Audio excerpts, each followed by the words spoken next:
Stars, how are you all? Today we will continue with our chapter. The name of the chapter is Challenges of Cultural Diversity, and today we will cover the following topics: secularism, state and civil society, 1975 to 77 emergency, and Right to Information Act. Now let us start with the meaning of secularism. Its Indian meaning is that all religions should have and be given equal importance, and every individual is allowed to freely practice, preach, profess any religion of their choice. It is generally the assertion or belief that certain practices or institutions should exist separately from religion or religious beliefs. Alternatively, it is a principle of promoting secular ideas or values in either public or private settings. It may also be a synonym for secularist movement.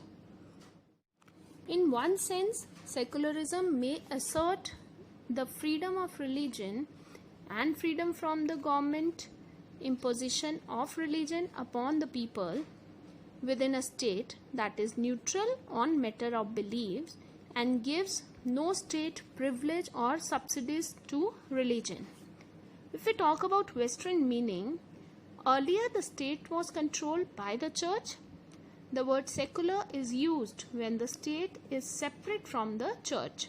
The church is not allowed to interfere in matters of the state. In other sense, it referred to a belief that human activities and decisions, especially political ones, should be based on evidence and fact rather than religious influence. Now we talk about state and civil society. Here state does not refer to the region like Punjab, Haryana, Tamil Nadu, etc. State is a term that is responsible as a political committee for the peace, order and security. Some thinkers consider it as an institution that does widespread activities. State is an important and fundamental institution of political organization.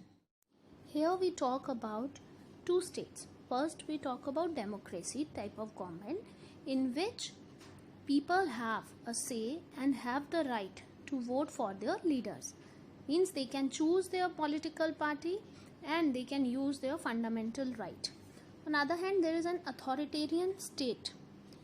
It is the one in which the public has no voice and the people who have the power are not answerable to anyone. It is a form of government where people cannot question the government or hold them accountable. All civil rights are curtailed. The citizens do not enjoy the freedom of speech and press, freedom of political activities, right of protection against unjust order, legal rights, and others are limited in this type of state. Next we have civil society.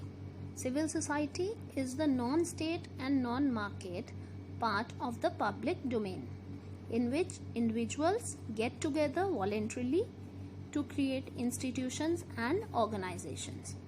It is composed of the totality of voluntary, civic and social organizations and institutions that form the basis of a functioning society, as opposed to the forced backed structure of a state and commercial institutions. Civil society refers to the arena of uncontrolled collective action around shared interest, purposes and values. In theory, its institutional forms are distinct from those of the state, family and market. Though in practice, the boundaries between the state, civil society, family and market are often complex, blurred and negotiated. Civil society commonly embraces a diversity of spaces, actors and institutional forms varying in their degree of formality, autonomy and power. Civil societies are often populated by organizations such as registered charities, development, non-governmental organizations, community groups, women organizations, faith-based organizations, etc. And scholars have tried to look at civil society from three perspectives. One is as voluntary organization, second as agencies that put check on uncontrolled states, and third as a place in the market. The Indian people got a taste of authoritarian rule between June 1975 and January 1977. That was the case of emergency. When it was imposed, Parliament was suspended and new laws were made directly by the government. Civil liberties were revoked and a large number of politically active people were arrested and imprisoned without trial. Censorship was imposed on the media and government officers could be dismissed without proper procedure if they did not implement the orders. The worst example was the forced sterilization campaign in which a large number of people died due to surgical complications. In 1977, when elections were held unexpectedly, the ruling Congress party was voted out of power. Now we talk about Right to Information Act.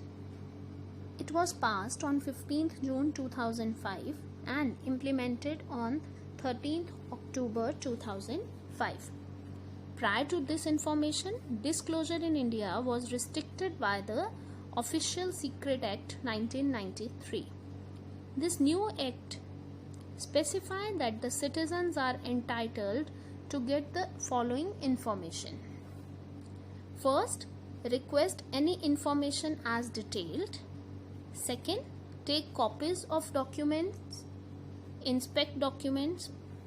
Third, works and records, they can get the information related to works and records.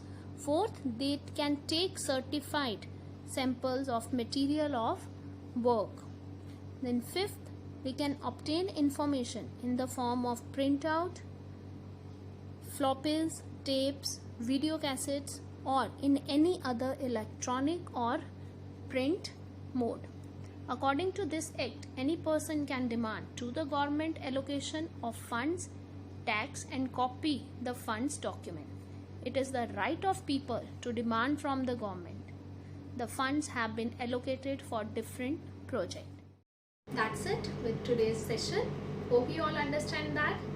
If there is any kind of doubt, feel free to ask. Thank you.